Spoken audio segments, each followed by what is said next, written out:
Welcome back to the Point of Order podcast, an inside look at California politics and the state legislature. I'm your host, Assemblyman Josh Hoover, and very excited to be joined once again. It's been a while. Yeah, it's been a little bit. It's been a while. Heath Flora from District 9, Assembly member. Heath, welcome back to the show, man. It's great to be here, Josh. Good to see you. Absolutely, man. It's been a crazy time. So just not much going on right now, right? No, not at all. Not at all. It was fun to kind of kick off Father's Day weekend and had a good Father's Day, so hope you did as well. Yeah, man. So, how was yours? What'd you end up doing? It was good. It was nice. Just chilled. There was a concert in the park over there in Orange, so we went and hung out there for a little while and just relaxed. So it was kind of nice. Just kind of shut it down.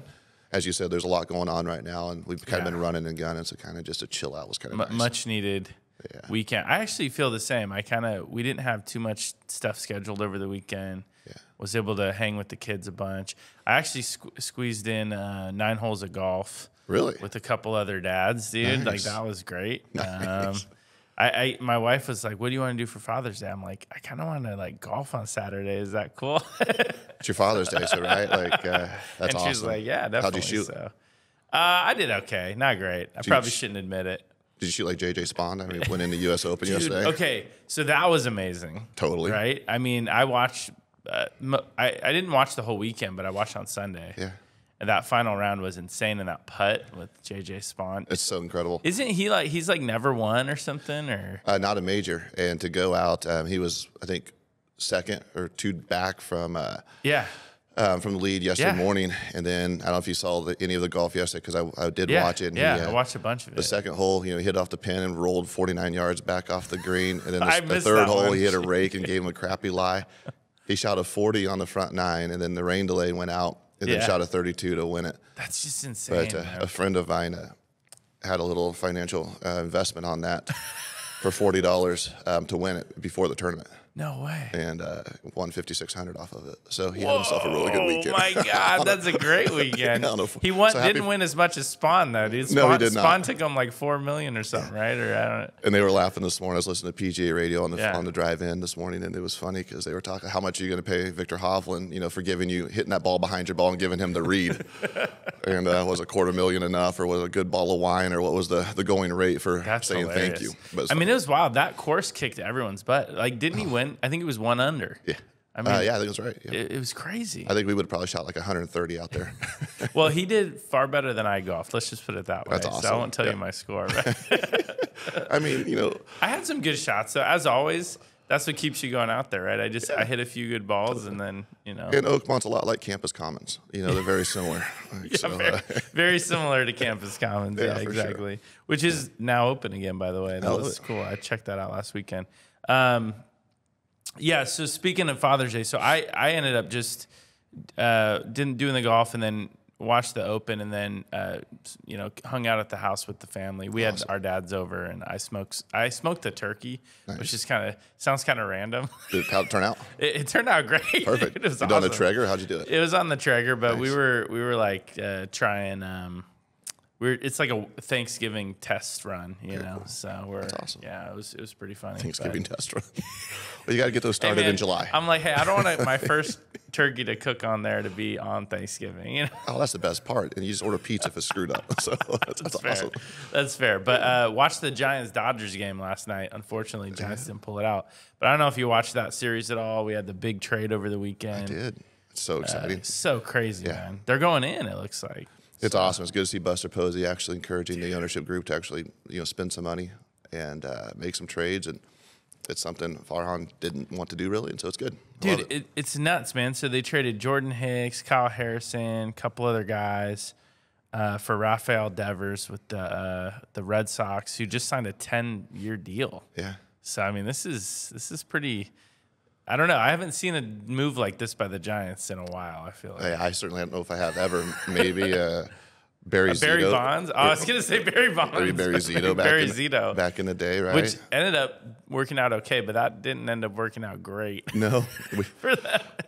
He threw that one game against the Red Sox. Not the Red Sox, but the Cincinnati Reds. That got us to the World Series. So that was epic. That was all paid off. Yeah, that was awesome. Yeah.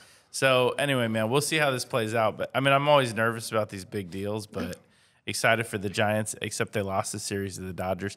I went to church yesterday in my Hawaiian Giant shirt.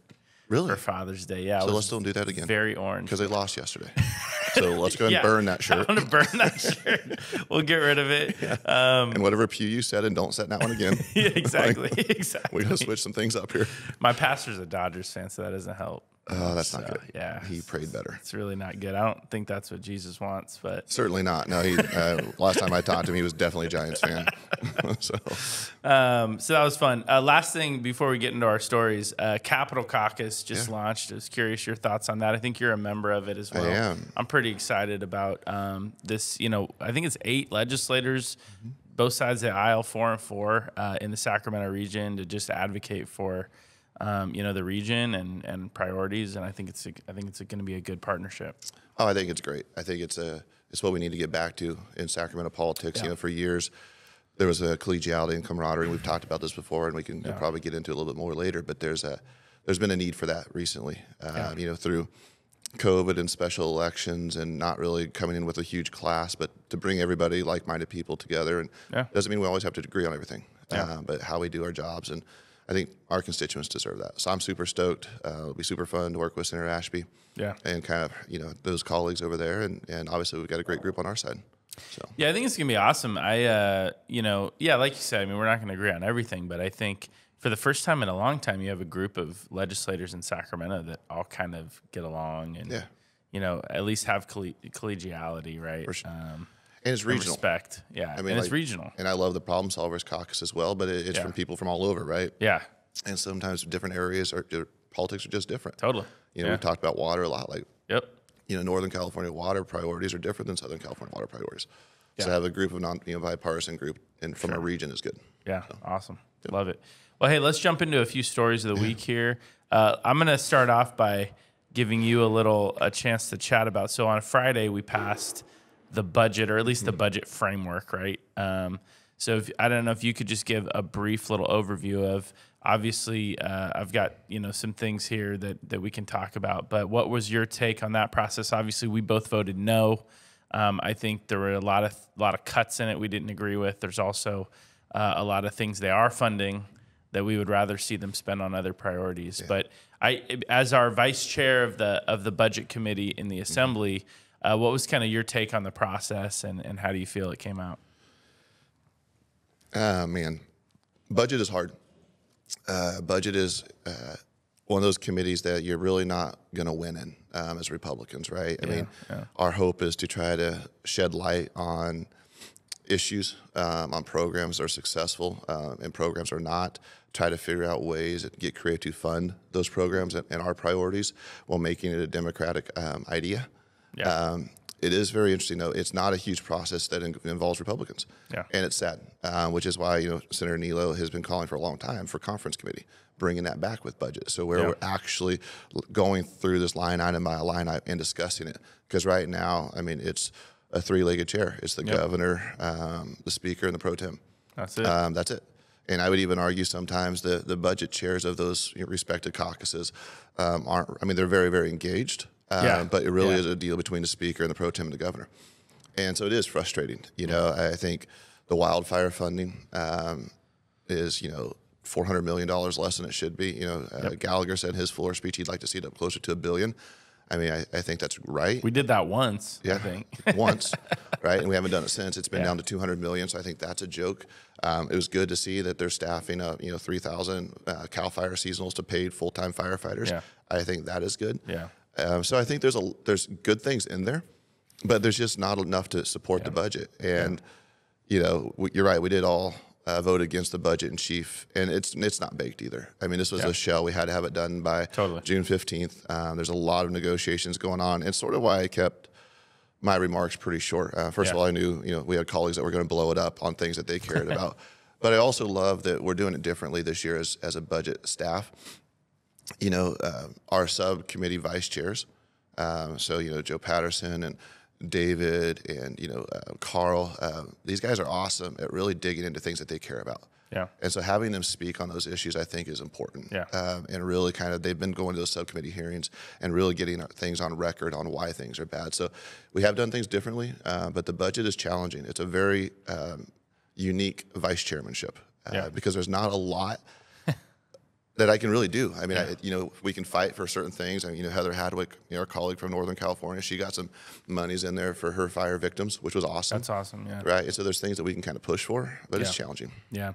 It's tough too, especially in a year like this where you've got a big deficit. Yeah. I think a few weeks ago we broke down the $12 billion deficit with Tom Sheehy. And, a few things in this one, right, that I think we would have liked to see. We've got... I think we ended up getting $100 million for Prop 36, which, correct me if I'm wrong, I think the governor has zero. Mm-hmm. We want to see at least $400 million to fully fund. It was $200 million. It was $200 in the budget. Okay. Yeah. But you're right. It was. So we got about half of what correct. we were asking for. But fully funding Prop 36, obviously a proposition that was passed by over 70% of California voters, passed with over 50% in every single county, to fund public safety and mental health and drug treatment services for people that need it. Obviously, you can't have success if you don't have resources, right, for our law enforcement. So I was glad we got something there, but I wish we would have seen a little more. And it'll be interesting on that because the governor made it very clear in his budget. I mean, in the governor's budget, there was zero. Yeah. Right. Yeah. And that's one of the things that, he was. Oh, yeah. He was pissed that the counties passed it. He obviously, campaigned against it. Yeah, right. Exactly. And so he had nothing in there because he just wanted it. Well, if the counties wanted it, they can pay for it. That was his mindset. Yeah. And Jesse's mindset, which I think is reasonable. If we're going to have $200 million, then the counties have to put something in as well. That was his mindset, whether you like it or not. I mean, I think in this budget cycle, I was pleasantly surprised that they put $200 million in there. We'll take $200 million. Yeah. I mean, I don't think it's enough, but we'll take it. Correct. There's also a $98 million cut to developmentally disabled services, which is brutally painful that I continue to oppose that. Yeah. No, I mean, Jeff Gonzalez, he's kind of led the charge on that, as you as well. Like, this is, IHSS, these folks come in and care for our loved ones, and here we are cutting those services. Like, that's just unacceptable in so many different ways. Yeah.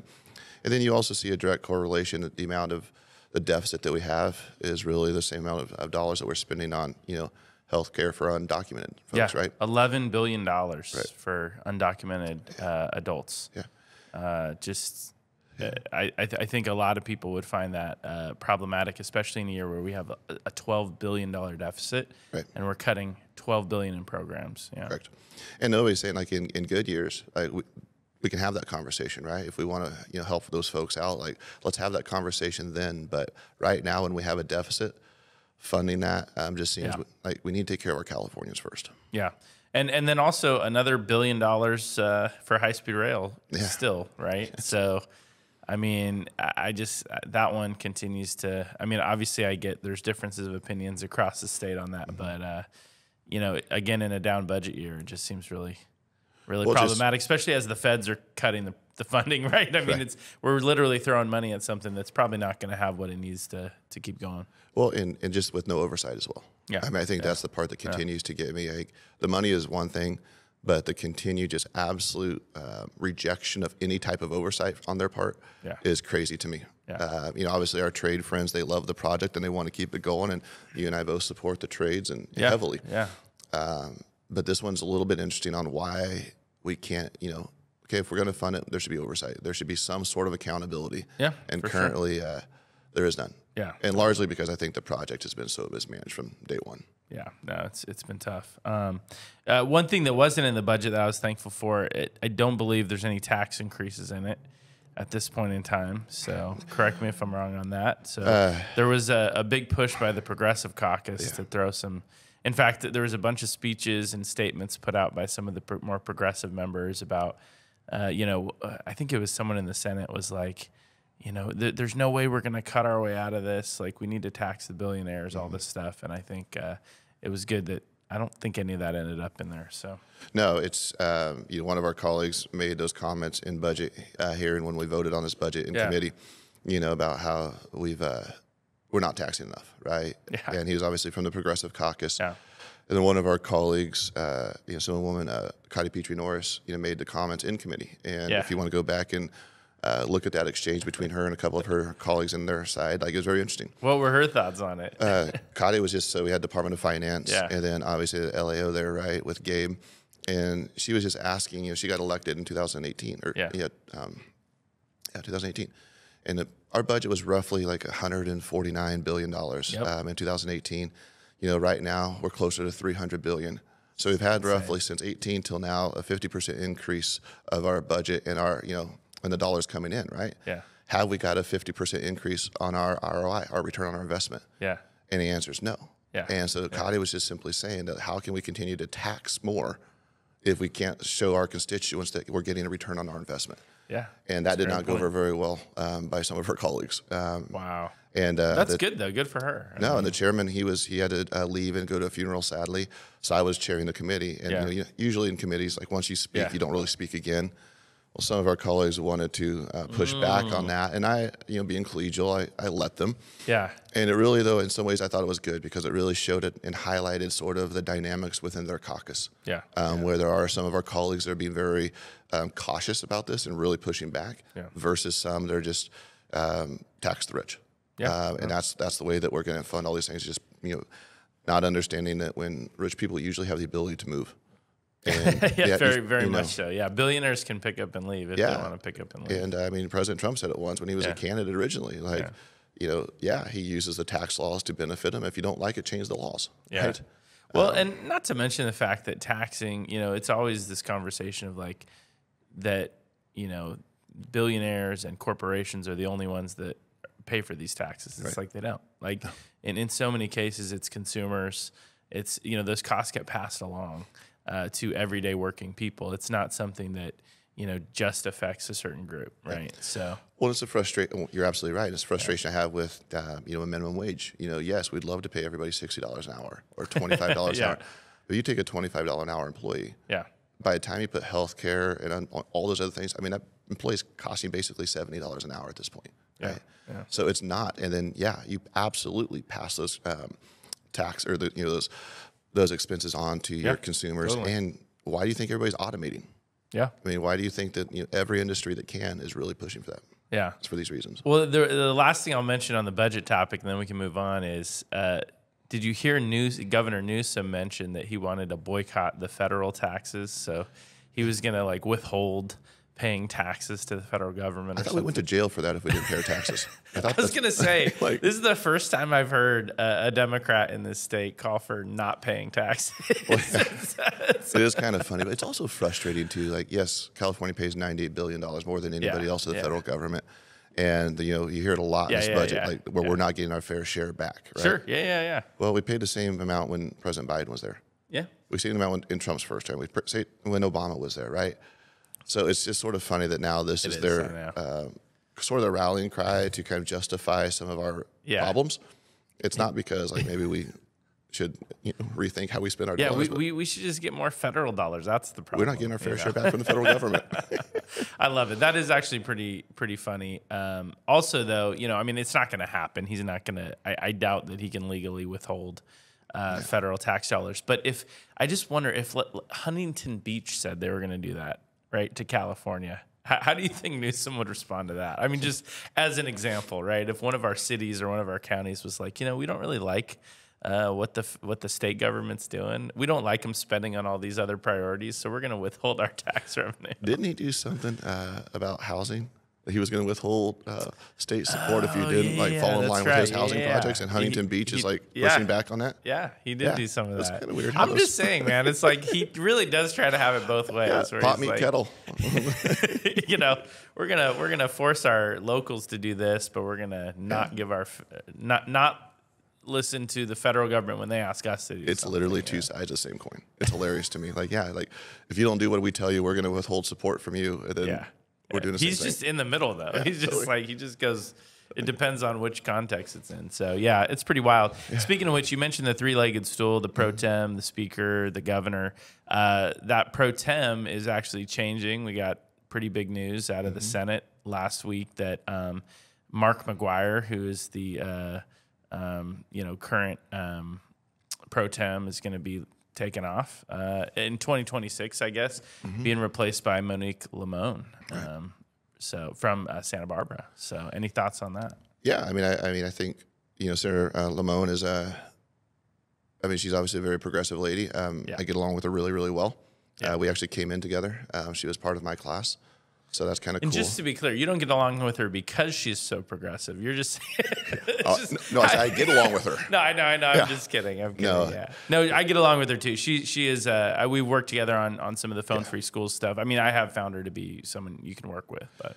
Certainly, and then I was even more excited. I mean, obviously, I'm happy about Monique, and then you know, Senator Ashby, who is part of the Capital Caucus, you know, becoming a probes chair. It's going to be huge. Yeah, Senator Cabaldon, budget chair over there, also from former mayor of West Sac. These are cool. Great things. for the Sacramento region, man. No, it really is. It's cool. So I'm excited about that. So I think the Senate is looking up, in my opinion.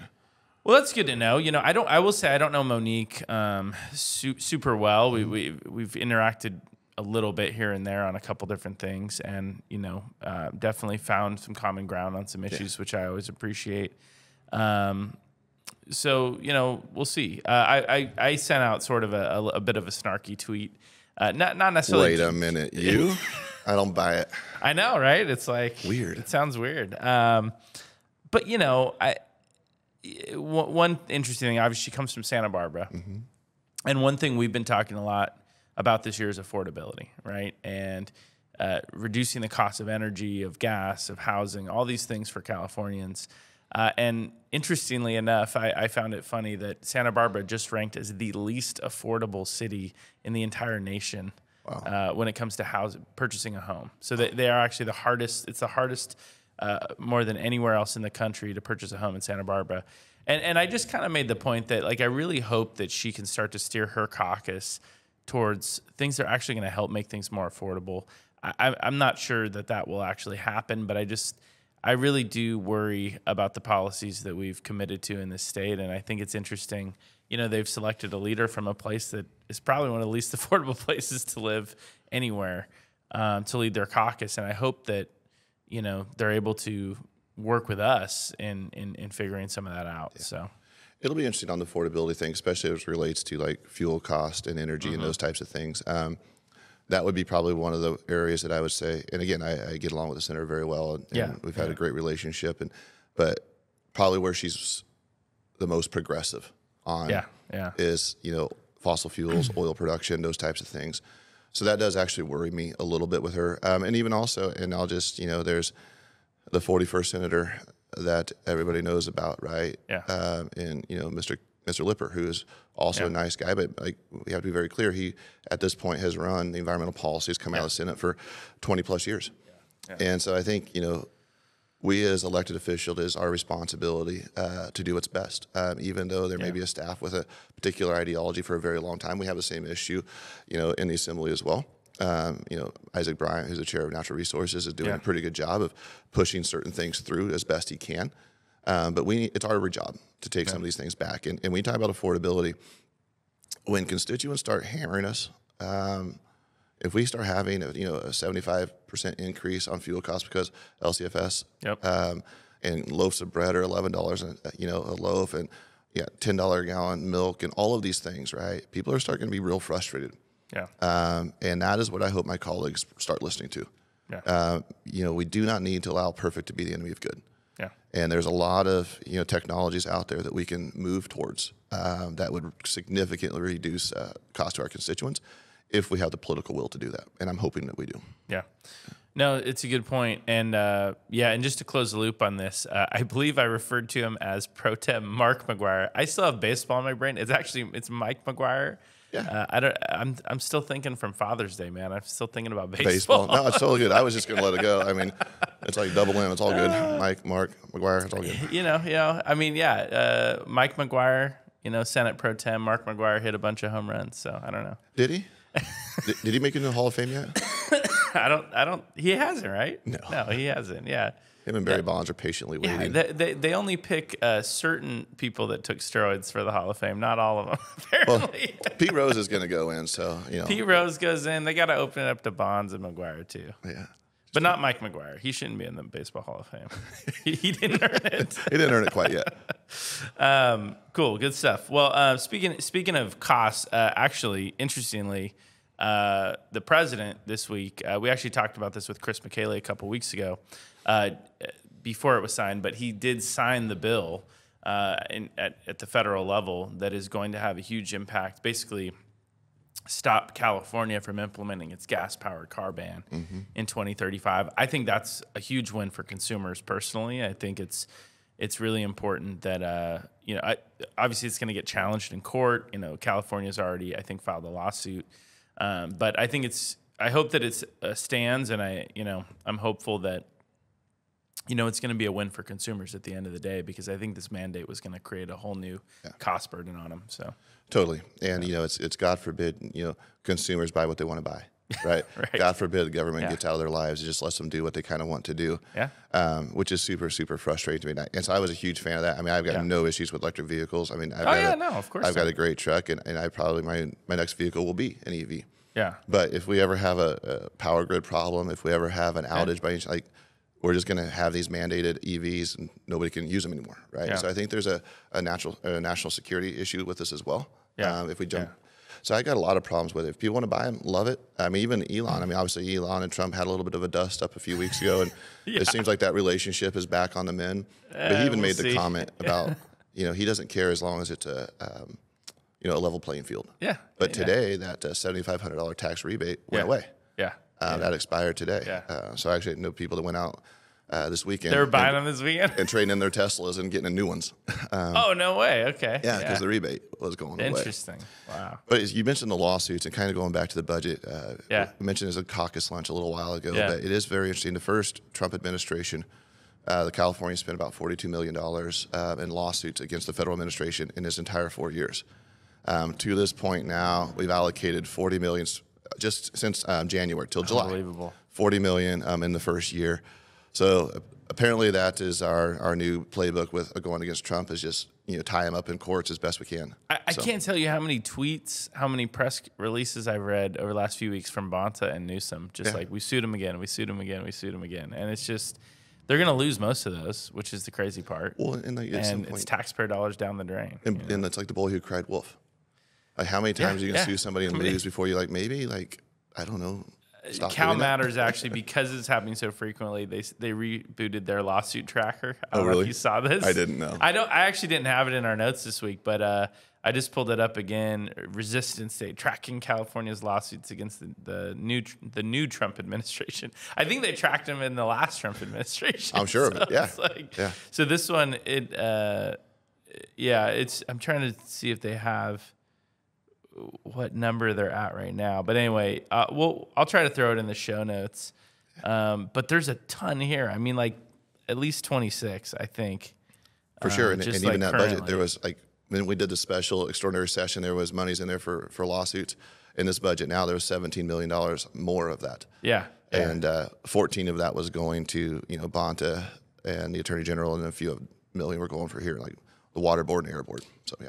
Yeah, so this notes that they're filing lawsuits at almost double the rate of the first administration. Sounds about right. Oh, man, that's just wild. Yeah. So it's it's going to be interesting to see how that plays out. But we'll see. We'll see on the gas powered vehicle ban, if that thing holds up or not, or if the federal bill overrules it. I think that'll be a win for consumers. Another thing that drives costs that, I don't know how knowledgeable you are on it. I'll be honest, it's not my area, but we were talking about this a little bit amongst our Republican caucus of the action that the South Coast Air Quality Management District was going to take like a week or two ago. They actually ended up rejecting it, but one of the proposals was to mandate this new electric stove transition, right? Another thing, so just that alone, according to the estimates, $7.7 billion in new fees over 25 years it was gonna cost consumers to transition these stoves. I mean, it's just insanity to me that we're even. Thank God that actually got struck down, thanks to actually our colleague Diane Dixon, who was a strong advocate against that, and a number of other people involved in fighting that. It's not going to happen at this point, but this is the type of stuff that this Capital Weekly article talks about, how unelected agencies hide the ball on their costly plans and really are a huge driver of a lot of these costs. Not even us, right? So, but we're empowering them. Well, and the chairwoman of the Air Board, just did that statement a few weeks ago in committee, in hearings, that they did not done an economic study on LCFS. Yeah, yeah. So here you are going to mandate something, and you didn't even do the study on it. And it's crazy. And it is one thing like the Problem Solvers Caucus is really, really frustrated about and looking into. Yeah. How do we keep some of these unelected bureaucrats and these agencies accountable? Yep. And this is one thing I am thankful for my Democratic colleagues too. They're really frustrated about that. And it's absolutely time that we are the checks and balances. Yeah. I mean, we have the ability for oversight. Yeah. And we need to do a better job at that. Just allowing them to run willy-nilly, we need to start asking questions. In language and bills that we introduce, we need to have triggers in there that we demand that we want an economic impact study from that, right? Yep. There are certain forms that we can request from Air Board that I just recently found out to get those numbers, and they don't like to share them, but they are by law required to do it. And so it's very interesting right now. But it is sad. Yeah. I mean, even that. So going back to electric vehicles. So you push everybody in an electric vehicle. We push everybody to electric stoves and microwaves and all of those things, right? When's the last time we built anything on our grid? Yeah. I mean, last summer, the governor was telling people don't charge their cars at certain times during summer because we're going to have rolling brownouts. Yeah. Right. Governor Gray Davis got recalled. Yeah. Over blackouts. Right. And so I think that is one thing that everybody's missing too. Like these seems like really, really good ideas, but there's no real honest approach on how we get those done. Right. And so I think it's very frustrating. Yeah, for sure. Well, last story, and then we'll move into a couple other things before we close out. This one's a little more local. The Fix 50 project, Highway 50. You hearing from any constituents about that? Oh, yeah. Yeah, they're real happy about it. Yeah, real happy about it. I drive it every day. We are, new update again, going to be delayed until next July now. Yeah. So we got one more year left of this thing. It's now behind schedule and over budget. Really unfortunate. We've been meeting with Caltrans a lot in my office, just trying to hold their feet to the fire, but it's just been really difficult to get a lot out of them. So it's frustrating, and we're going to keep fighting for progress on that. But at this point, it's just, it's been really disappointing to see how poorly this has kind of gone. It's just, it's unbelievable, to be honest with you. And it goes back to, again, no disrespect to the men and women that are working on that project in particular. It's more of a leadership issue in my mind. But how can we not complete anything at the state level on time and on budget? Yeah. I mean, when Schwarzenegger did when the Bay Bridge collapsed, when that tanker caught on fire, what did Governor Schwarzenegger? He hired a private company with a state contract and heavily incentivized them. If they met at certain time frames, there was huge bonuses to doing that. Yeah. And it was done on time and on budget and 6 weeks early or whatever it was. It's amazing. It's amazing what happens when you actually allow people to do their jobs and get it out of the state. Like these public-private partnerships, we have to get back to that. Yeah. I mean, if we want the state to get back on track, but if we just turn it over to state employees, again, I don't want to disrespect them, but there needs to be just a little bit more motivation to get things done on time and on budget. Yeah, it's just frustrating. And, obviously they put out a number of things about why it's delayed. But at the end of the day, that project's been going on forever. And honestly, it's not even that.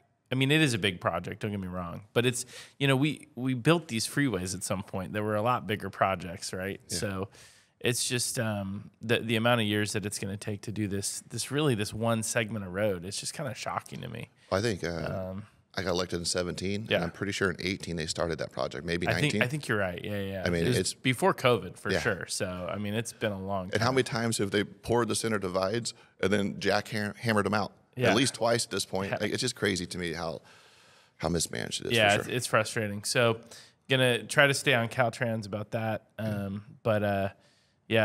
know that once it's all done, everyone's gonna be very thankful. For sure. But it's you got to get there. So, all right. So, since you were on the show last, I've done this a few times. But I opened. Are you familiar with the Babylon Bee? Yeah. Oh yeah. All right. So I open and just I haven't looked at these in advance. Yeah. So, here we go. I just open them and we read a few. All right. So let's see what's going on. There actually was quite a few funny ones last week. You could get canceled if you read the wrong one, right? Oh, I know. That's why I skip a bunch of them. I'm like, dude. Oh man, this one off the top. San Francisco protesters spell out "No King" with sidewalk poop. That's. I don't even know. I mean, that's not even that funny. But it's better than chiseling out, sidewalks. So you might as well just ride it. Yeah. And by the poop map, they have plenty of it, so it makes sense. In solidarity with protesters, Burger King changes name to Burger Democratically Elected Leader. It's pretty good. Don't we use non-binary terms now, anyways? That's a fair point. Burger Monarch. Well, but the king, the no king. What about the no queens? Yeah. Like, why does it have to be a king? That's a fair point, actually, as well. I'm also not a fan of kings, by the way. Just to be clear. I am. Unless it's Burger King. Do you have, dude, these are wild. These are hard hitting this week. Do you have experience in nuclear engineering? Check out these exciting new job openings in Iran. I mean, I don't know if you heard the president talk about after, I think we chatted about this maybe, but when Dana Bash on CNN or something asked him if they, if Israel killed these people he was working with, and he said, well, they didn't die from COVID. Yeah, no. Holy crap, dude. We sent that out on the member thread, but yeah, he was asking, God.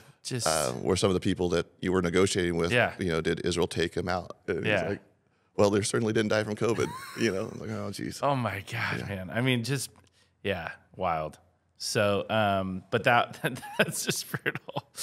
Oh, man, that's a... Let's see if I can read any of these other ones. I'm going to skip a few.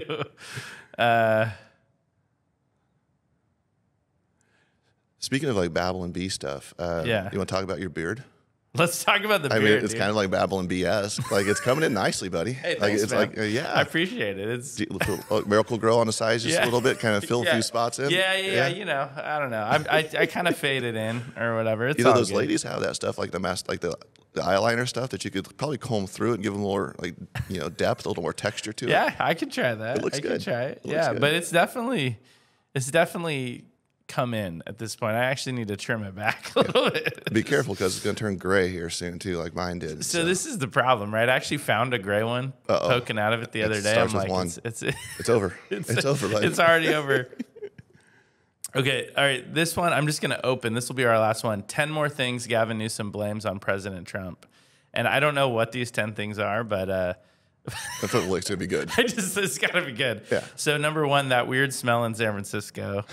Number 2, all the injuries suffered by Angels center fielder Mike Trout. Number 3, the fact that Chipotle is so stingy with their meat. Well, there's a crisis. Number 4, the one wobbly wheel on every grocery cart. That's so annoying. Number 5, things falling between the car seat and center console. That is pretty good. 6, the time he fell off his bike and skinned his knee as a child. Number 7, Hostess cupcakes being noticeably smaller than they used to be. Number 8, the Star Wars sequel trilogy. Number 9, the creation of fire. And number 10, California's decline over the course of 35 years. Listen, I mean, come on, man. It's pretty good. It's pretty good. It's pretty good. It's pretty good stuff. Oh my goodness. But yeah, seriously, every time, we're going to get into this right now. So let me just play you our clip of the week because we can't let you go. This will be our last thing, but we can't let you go without mentioning the stuff going on in LA because it really is sort of the dominant story that's been taken over the last couple of weeks. But I'm going to start with this clip, which I think you've seen, but it was just a news clip that got sent to me. That was one of the most ridiculous things I have heard. And in case people haven't heard it, I had to share. So we'll play it and then get your thoughts. Talk a little bit about LA. Large group of people. It could turn very volatile if you move law enforcement in there in the wrong way and turn what is just a bunch of people having fun watching cars burn into a massive confrontation and altercation between officers and demonstrators. I just have to say this, and then I can get your thoughts, but the media coverage on this has been just unbelievable. At least not all the media coverage, but just some of it that I've seen is just like, we're just living in two different worlds. But, bunch of people having fun watching cars burn. I mean, those things just don't go together. Just absolutely crazy thing to say. But yeah, what are your kind of general thoughts on sort of what's going on? And, I think it's sad. I mean, I think it's an absolute joke. I really do. I think once again, politicians, and I will say politicians in general, have really screwed this up. You know, the fact that one of our colleagues sent out a tweet early on, you know, demanding that we bring in a National Guard. And then when President Trump did it, that tweet got deleted or whatever, you know. And then they blamed him for. And then it's just like, we go off on how dare you do this, right? Yeah. And so it's just whatever fits a political narrative, and it's really, really frustrating. This idea that we're just okay with burning cars, like a mostly peaceful protest, as you know, ICE agents are getting pelted. Do I think the president needs to sort of refine his immigration policy? I do. I mean, my family comes from ag. You know, I don't like the idea that. You know, if you are an undocumented person in the state and that's your only crime, I would prefer to see a pathway to get those folks the paperwork that they need. Now, if you have additional issues, then go home, right? I mean, I think I think that needs to be more clear. You know, going into farms and raiding, it's what's, you know, scaring a lot of our Hispanic people that have been here for a long time.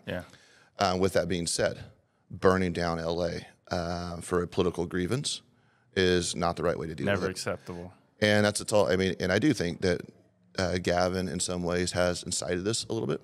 Just some of the conversations that he's having, as well as many of our Democratic congressmen and women. You know, how they, you know, tell people to get in their face. You know, go interrupt their dinners. I mean, we're literally encouraging this. You know, when Senator Padilla, who I you know, have known him for a few years, and the only person that was more mad about that than Senator Padilla, that when he got arrested, was Gavin, because Gavin was literally begging Trump to arrest him for like 3 days before. It's like, dang it, that's what Senator I should Padilla's have like, done. hold my beer, let me show you how to get this done. Let me show you how to get arrested. Yeah, you rush the whole, Secretary of Homeland Security, and you're going to get arrested for it. So I think there's a dynamic, and then on top of that, what happened in Minnesota, you know, with state lawmaker. It is time that we bring this narrative or this temperature down, and I think electeds have a responsibility.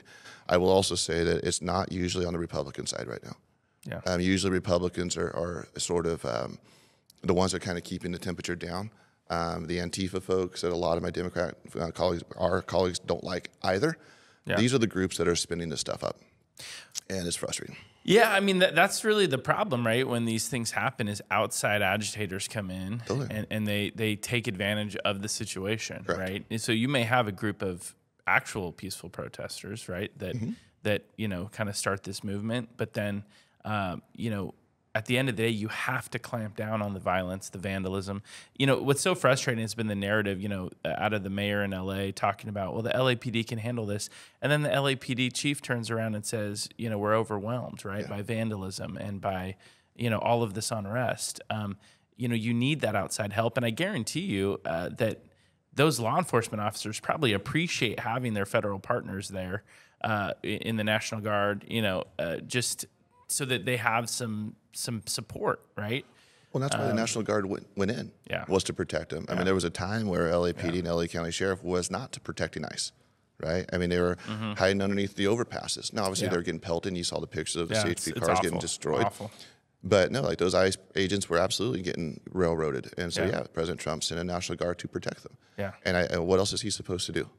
You know, he did take an oath to protect us, you know, from foreign and domestic. So. Yeah, no, it's tough, man. And I mean, you know, to your point about those other few stories, I mean, SACB talked about how Newsom is basking in the feud, right? And really, I think the level of political theater is just, here's the problem with it that I have, and I think to your point, is that not everyone sees it as theater. Some people actually are, you know, buying into this stuff, right? But there's so much political theater with the Padilla situation, with Newsom is just literally, this is the SACB, not even me, basking in this opportunity, right, to really be the head of the resistance, quote unquote. And I think it's really, it is really stoking the flames of all this unrest. And you know, you have the shooting of the healthcare executive a few months ago. You have the shooting last week of the minority leader in Minnesota. And I'm not saying all these things are connected politically or on one side, but it's just this, we are welcoming a scenario where this sort of violence is becoming more okay in how to address your grievances, and it's absolutely not, right? So how do we as leaders, because really this comes down to leadership, reduce the temperature on that. And I think, to your point about the farm workers, the president actually came out in a press conference last week and said, yeah, I mean, farm workers, hotel workers, I mean, we need to do something about that. Right. And even I don't even know if a lot of people heard this, but even he was like, yeah, we can't just be going after people because they're undocumented, basically, is what he said. Yeah. And that's coming from the president. Right. So, I think there's actually a lot more agreement on that than people think. But there's so much political theater, and you have to be against each other that there's no conversations that can take place. Yeah, I mean, even after the riots last week, PPIC had a poll, and it was like national. It was like 53% still agree with the president on his immigration stuff, right? Yeah. And so, yeah, there is absolute support for this because people are tired. And we do have a responsibility, to not politicize everything. Again, I feel like I don't usually like beating up on the governor. He is the governor, and I want to respect that position. But even yesterday, when you politicized Father's Day, in his Father's Day tweet was like, I think I missed that. What was his tweet? I'm obviously going to paraphrase it, but something about, what he's thinking about on his Father's Day is all of the families have been broken up when their dads have been deported. Okay, we can't even have a Father's Day that's not politicized. Yeah, right? No, that's a good point. And I think it's kind of where everything doesn't mean to be political because you're right. There's guys like us, the governor, pretty much all of our colleagues who can have massive disagreements on policy-wise, but have mutual respect, right? Yeah, it's important. But when they hear leaders talk like that, some people don't have the emotional maturity to not turn to violence or not go do something stupid, right? And I think we have to understand that. There's a lot of people that are not okay right now. I mean, the mental health is on the rise. Yeah. And so when we do things and stoke those flames, we have to take some responsibility for that and be cautious with our words. Well, I certainly hope that things in LA for sure calm down. I mean, it's obviously not either of our communities, but I obviously really feel for the small business owners down there, for the residents that have been impacted by the vandalism, by all of the violence that's going on, all of the property destruction, right? So hoping that calms down over the next few days. But, in the meantime, speaking of lawsuits earlier, obviously Newsom sued about the National Guard too. Yep. Won for about an hour. Yeah, that's really good, 50 minutes. And then the appeals court overturned it, putting it back in the hands of the federal government for, until I think Tuesday. We're recording this on a Monday. Until Tuesday when I think the next hearing is. So we'll see how that plays out. But ultimately, look, I think the federal government has the right to send in support to protect federal buildings and federal employees, right? And I think at the end of the day, most courts are probably going to see it that way. And I also think our local law enforcement down there probably appreciates the support. So I would certainly think so. Yeah. I mean, those guys are getting their tails absolutely whooped right now. Yeah. So I feel and prayers out for them too. For right. Sure. I'm sure a lot of them didn't get to have a Father's Day, right? Because they were out dealing with that stuff. So I feel very, hoping that all those guys stay protected and women stay protected as well. So anyway, man, it was great having you back on. It's so much fun to be back on. Absolutely. So, yeah. Happy Monday. Yeah. Happy Monday. We're gonna go to floor session right now and get to work. And this episode will release on Wednesday. Any final thoughts before I let you go? No, I appreciate Josh. I appreciate you doing what you do, and it's. I am excited about the next few years. We've got a good caucus. We've got a good group of colleagues. Yeah. I love the collegiality between the Republicans and Democrats right now. Yes, things get a little bit heated at times, but I think we're starting to gel this thing back together, and it's been a lot of fun to serve. So appreciate it. Absolutely, man, 100%. We'll keep it going. Actually, speaking of collegiality, our next show is going to be Assemblymember Patrick Ahrens. Oh, nice. Yeah, Very cool. The second Democrat to come on this podcast. Who's the first? Oh, Lowenthal. Lowenthal, yeah. Josh Lowenthal came on last year. Yeah. And so Patrick's going to be joining us next in a couple weeks. So that's awesome. I'm excited about that. He's been great, He's awesome. Just getting along with everybody. And just really trying to build those those bipartisan relationships. Novel idea. The Republicans and Democrats can actually get along. Exactly, right? So, looking forward to having Patrick on in a couple weeks. If you want to share ideas for future shows, you can email pointoforderpod@gmail.com. Listen on Spotify or Apple Podcasts. Follow us on socials @pointoforderpod. and follow today's host on X, myself at Joshua_Hoover, and Heath at Heath Flora CA, I believe. I actually stayed off of Twitter on Father's Day. Yeah. Did you really? Pretty shocked. I mean, not like intentionally. I was just like busy doing other stuff. And it was kind of nice, man. It was a good mental health break. I'm just assuming, but you know who probably didn't? Our colleague Joe Patterson. I seriously doubt Pretty that. sure he was on Twitter. Are you talking about Little Bald Man? Yeah. We didn't even get into that story. Short little bald man. The governor going after Joe on his baldness. You know, I think he's a man of great stature. I agree.